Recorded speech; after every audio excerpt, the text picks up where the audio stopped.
1학년 학생들, 19학번 학생들을 상대로 정치학이라는 과목을 가르치고 있습니다. 그러면서 이제 최근에 레포트를 입수를 시켰는데, 지금 우리나라의 외교 과제 중에서 가장 중요한 게 뭐라고 생각하느냐라고 하면서 한 샘플로 한 4가지를 줬습니다. 하나는 북핵 문제, 하나는 미세먼지 문제, 또 하나는 위안부 문제, 그리고 또 하나는 이제 뭐 남북 통일 문제, 뭐 이런 걸 줬습니다. 근데 학생들의 레포트를 읽다가 저는 기절까지 아직 기절을 안 했던 거 같죠. 한 41명인데요. 41명 중에서 거의 한 30명 정도가 위안부 문제를 다뤘습니다. 제일 중요한 문제로. 이유는 이제 분명히 똑같습니다. 거의 30명이 똑같은 답변으로 뭐 얘기를 하느냐면 위안부 할머니들이 많이들 돌아가시고 이제 더 이상 그분들이 생존의 기간이 얼마 남지 않았기 때문에 빨리 해결해야 될 것 같다. 고등학교 때 그렇게 배워온 것 같습니다. 분명히 고등학교 선생님들이 가르쳐주지 않고서는 그게 그렇게 될 수가 없는데 이제 제가 가르치는 건 아니니까 저는 그래서 이제 다른 거를 이제 가르치고 있는데요. 지금 현 상황이 그렇습니다. 그래서 반일, 친일 이 문제가 얼마나 중요하냐라는 거로 다시 한번 어제 레포트 채점을 하면서 확인을 했습니다. 국정 어디를 돌아봐도 21세기를 선도하는 국정 아젠다가 보이지를 않습니다. 미래지향 아젠다가 보이지가 않습니다.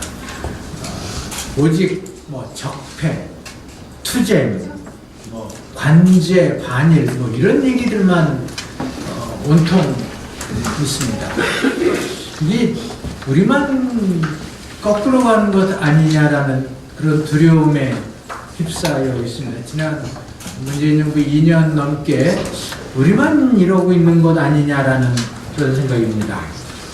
특히 정부가 친일 청산과 북한과 관계 개선이라는 이 2가지 아이템, 즉 2가지의 공통점은 민족 아젠다라는 건데요. 이 민족 아젠다에 몰두하고 있는 것이 아니냐라는 그런 생각입니다. 지난달에는 방송마다 3.1운동, 상해임시정부의 항일투쟁이 거의 방송을 도배했습니다. 마치 지금 우리가 일본으로부터 나라를 방금 빼앗긴 그런 망명정부가 또는 지금 이제부터 막 해방된 그런 상황인가 라고 착각이 들 정도로 모든 그 사회의 논의가 이 친일 문제에 집중되어 있었습니다. 근데 문제는 이런 반일 민족주의가 관주도로 이끌어지고 있다는 겁니다. 저는 이제 역사의 정치화라는 용어를 썼는데요. 조선도 그 이후에 그 다음날 쓰기 시작을 하더라고요. 그래서 역사의 정치화 문제 그리고 이 관제 반일 민족주의 문제가 처리하는 몇 가지 문제점을 지적하고 싶습니다. 첫 번째는 이 반일 민족주의 또는 이 관제 민족주의가 지금이 상당히 강하지만 과거 정부에서도 있었다. 과거 정부에서도 그 책임에서 벗어날 수 없다는 것입니다. 예를 든다면 과거 이명박 정부에서 그리고 박근혜 정부에서도 계속 있어왔다는 얘기입니다. 그 이전까지는 제가 다루지는 않겠습니다. 2012년 8월 10일 이명박 대통령은 임기 말에 그 낮은 국정 지지도를 끌어올리기 위해서 헌정사상 최초로 독도를 방문했습니다. 근데 의도했던 국정 지지도는 오르지 않았습니다. 대신 일본과의 외교 관계만 나빠지기 시작했고 그때부터 일본의 유명 서점들의 혐한 서적들이 깔리기 시작했습니다.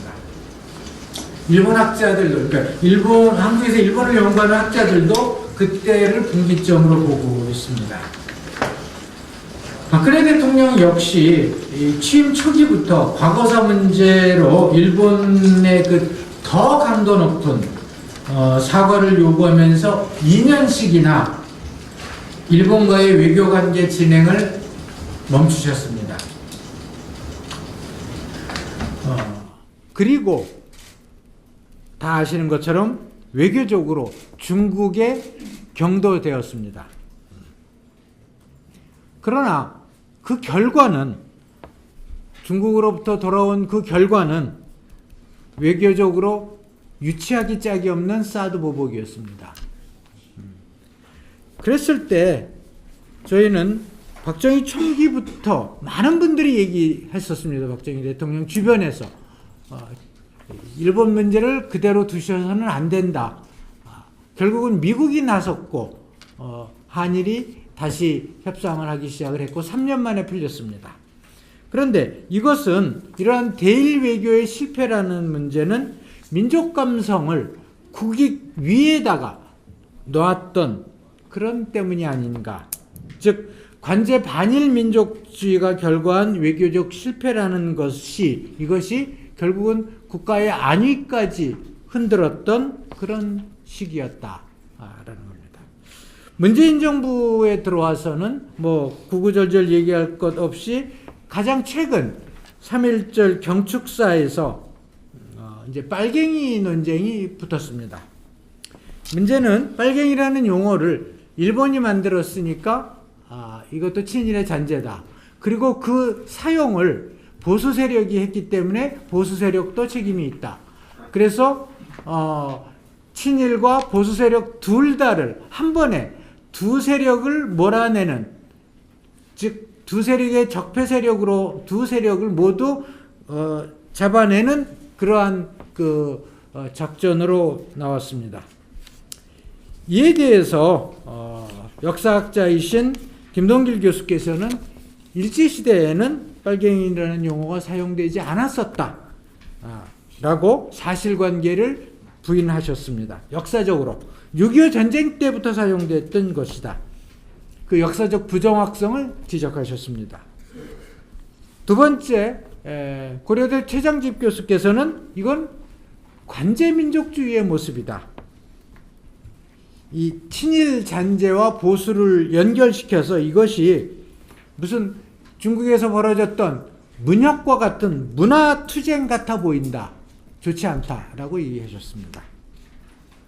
그리고 이 자리, 지난번 이 토론회 자리에서 김광동 원장은 이 대중의 분노를 동원하는 정치라고 정의하면서 그 원인을, 이 반일민족주의의 원인을 문재인 정부가 정책 실패를 흐리게 하려는 목적 때문에 사용하고 있다라고 비판했습니다. 문제는 이러한 반일민족주의가 외교적 고립을 가져오는 문제라는 것이 상당히 저는 크다고 봅니다. 두 번째로는 관제 반일민족주의가 북한의 우리 민족끼리와 결합되는 그런 양상을 보이는 것입니다. 자, 보통 우리가 통일이라고, 왜 통일을 해야 되느냐라고 학생들에게 물어보면 100%가 다 우리는 한민족이므로 같이 살아야 된다라고 그럽니다. 요즘은 1인 가족 시대라고도 얘기를 하고 있는데 왜 한민족은 같이 살아야 되는지, 그러면 우리 인구의 10%가 넘게 외국에서 살고 있는데 그런 문제는 왜 다루고 있지 않는지에 대해서는 얘기하지 않고 있습니다. 선생님들이 그렇게 가르치시는 거죠. 우리 그 DNA 속에 그렇게 박혀 있습니다. 한민족은 같이 살아야 된다. 근데 이제 저는 뭐 거기에 동의하지는 않는 바이지만, 문제는 이 관제민족주의가 통일에 대한 지나친 감성적인 접근을 가지고 오고, 그 다음에 통일지상주의에 빠지게 될 가능성을 높여주고 있다. 그런데 이번 3.1절 기념사에서 문제는 이 관제 반일민족주의와 우리 민족주의가 결합되는 양상을 보였다라는 겁니다. 그것이 반일민족주의라는 것은 결국은 민족주의이기 때문에 반미로 나갈 수밖에 없고 우리 민족주의는 시작이 반미였지만 반일로 나갑니다. 결국은 둘이 겹치는 부분들이 생겨나는 그런 양상을 보이고 있다. 그래서 제가 그대로 문재인 대통령의 그 기념사를 그대로 한번 옮겨봤습니다. 우리 마음에 그어진 38선은 우리 안을 갈라놓은 이념의 적대를 지울 때 함께 사라질 것입니다. 즉 종북이든 또는 북한에서 얘기하는 공산주의든 다 용서하고 하나 되자라는 말씀이십니다. 차이를 인정하며 호혜적 관계를 만들면 그것이 바로 통일입니다. 신한반도 체제로 통일을 준비해 나가겠습니다. 신한반도 체제는 이념과 진영의 시대를 끝낸 새로운 경제협력 공동체입니다. 이거 결국은 뭐로 나가느냐면 이거 낮은 단계의 연방제인가? 이런 의문이 들 정도의 어떤 그 공동체 이야기가 이미 말씀을 하신 겁니다. 즉 한반도 평화경제론으로 체제를 달리하는 연방제 통일론으로 귀결되는 모습을 보이고 있다. 이 부분에 대해서 굉장히 우려되고 경계해야 되고 우리가 신경을 많이 써야 되는 부분들이다 라는 것입니다. 그래서 궁극적으로 이 관제 우리의 반일 민족주의가 우리 민족끼리와 겹치는 부분들에 대해서 굉장히 경계해야 되는 그런 상황에 지금 처해 있다라는 것이고요. 세 번째로는 민족주의가 가지고 있는 철학적인 빈곤입니다. 민족주의 학자는 우리 보통 얘기하기를 베네딕트 앤더슨이 얘기합니다. 민족이라는 용어 자체가 사회적으로 만들어진 것이고 민족주의라는 것 자체가 상상의 정치 공동체, 상상으로 만들어낸 것이다 라고, 실체가 없는 것이다 라고 얘기를 하면서 그 핵심에서 얘기하는 것은 그 철학적인 빈곤함입니다. 그리고 모순성입니다. 그래서 이것을 극복하고자 많은 이벤트들을 만들어냅니다. 민족주의에서는. 그 이벤트가 독일 나치가 했었던 올림픽 게임 같은 것들이죠. 그런데 우연스럽게도 우리의 평창 동계올림픽에서 남북이 만나기 시작했습니다. 북한에서 특사가 오고 남북이 하나 된다라는 모습으로 남과 북이 하나의 공동팀으로 플레이하는 모습들을 보여주면서 민족주의 의식들이 고취되는 그런 모습들을 보였습니다. 이게 우연이냐라는 겁니다. 그런데 저는 이런 민족의 과잉이 결국에 있어서는 개인의 자유와 인권 침해를 가져올 가능성을 저는 우려한다는 것입니다. 과거 일본의 야마토 관제 민족주의가 일본 군부를 태평양 전쟁으로 이끌었듯이 일본의 우익 민족주의가 일본의 민주주의를 저해하고 있는 모습처럼, 그리고 과거 히틀러의 게르만 민족주의가 유태인 학살을 초래했고 결국은 2차 세계대전의 발발로 이끌어진 그런 모습들에서 지나친 민족주의가 결국은 자유주의와 개인주의의 어떤 부정적인 의미를 가지고 있다. 그렇게 작용할 수밖에 없다라고 저는 생각을 하는 겁니다. 그러면 우리는 어떻게 극복해야 되느냐라는 부분이 나옵니다. 사실 어제 대통령께서 사회원로 간담회에서 요즘 일본이 역사 문제를 국내 정치에 많이 이용했다라고 얘기를 하셨습니다. 간단한 해결책은 보이지 않습니다. 하지만 이런 많은 자리에서 국민들이 얘기를 해야지 결국은 전달된다는 의미에서 전달하고 싶은 메시지가 하나 있습니다. 궁극적으로 강제민족주의는 이웃을 악마화시키는 겁니다. 이웃은 나쁘다. 그리고 나는 선해. 라는 어떤 이분법적인 관점입니다. 이웃을 계속 나쁜 존재로 만듭니다. 그것이 이웃관계에 그렇게 좋은 것이냐, 미래지향적인 것이냐라는 것입니다. 그 예는 우리가 지난 수년간 개봉됐던 많은 영화들, 그리고 히트했던 많은 영화들이 반일 민족주의 영화들이었고 이웃 민족을 악마화하고 그들의 우리가 당했던 그런 참상들만 줌업시키는 그런 것들이었다. 그런데 그것을 강조하는 사람들이 과거에는 어떤 식으로 얘기했느냐? 그런 국사학자와 시민단체들이 과거에는 우파가 공산주의, 즉 북한을 악마화했다라고 했던 사람들인데 똑같은 방식으로 아니면 똑같은 정도로 그 이상으로 똑같은 악마화가 일본에 대해서 진행되고 있다. 그래서 이건 아이러니다. 둘 다 극복해야 될 문제의 하나일 것 같다. 이런 것들은 사실은 어린 학생들과 많은 시민들에게 어떤 인지 갈등을 불러일으키고 있다. 그런데 이런 것들이 사실에 있어서는 현실에 그렇게 잘 먹히느냐에 대해서는 저는 조금 의문이 들어갑니다. 즉 세계화 시대에 우리 국민들이 스스로 내면적인 갈등을 겪고 있는 모습을 저는 간단하게 일본을 방문한 숫자, 외국인의 숫자를 보면 알 수 있습니다. 제가 그림 1에서 자료를 가져왔는 일본 정보관광국의 그 통계인데요. 2018년 통계입니다. 중국이 2018년에 838만 명이 일본을 방문했습니다. 한국은 753만 명입니다. 인구 비례로 본다라면 사실에 있어서 엄청난 차이인 거죠.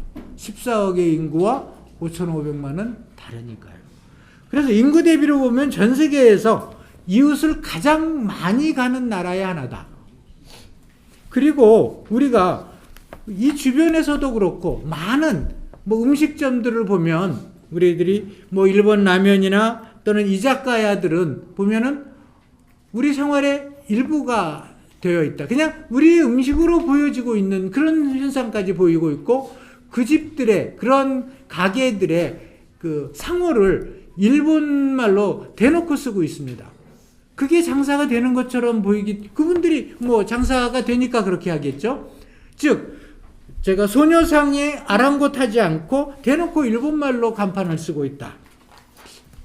그렇게 장사가 되기 때문에 그렇지 않느냐라는 것은 어떤 의미에서 국민의식 자체로는 반대로 가고 있다. 정부가 관제민족주의를 들이밀고 있지만 특히 그리고 그것에 따라서 언론이 끊임없이 그것을 재생산해서 보여주고는 있지만 국민은 다르게 행동하고 있는 것은 아니냐.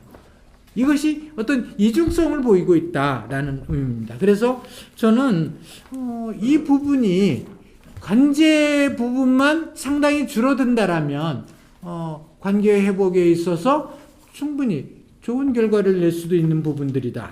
그래서 저는 결론으로 이렇습니다. Enough is enough. 이만큼 해볼 만큼 해봤으면 미래를 함께 이야기하도록 이웃 국가를 정상 국가로 대접하는 게 좋겠다. 항상 내가 상대를 어떻게 대접하느냐에 따라서 나도 그렇게 대접을 받는 것인데 남 탓만 할 수 있는 상황은 아니다 라는 것입니다. 그래서 미래에 발생할지도 모르는 군사적인 위협도 있습니다. 즉 주한미군이 철수해서 주일미군으로 합류되는 가능성도 있습니다. 그런 상황, 미래 상황까지 대비해서 일본을 우리가 소홀히 취급해서는 안 된다.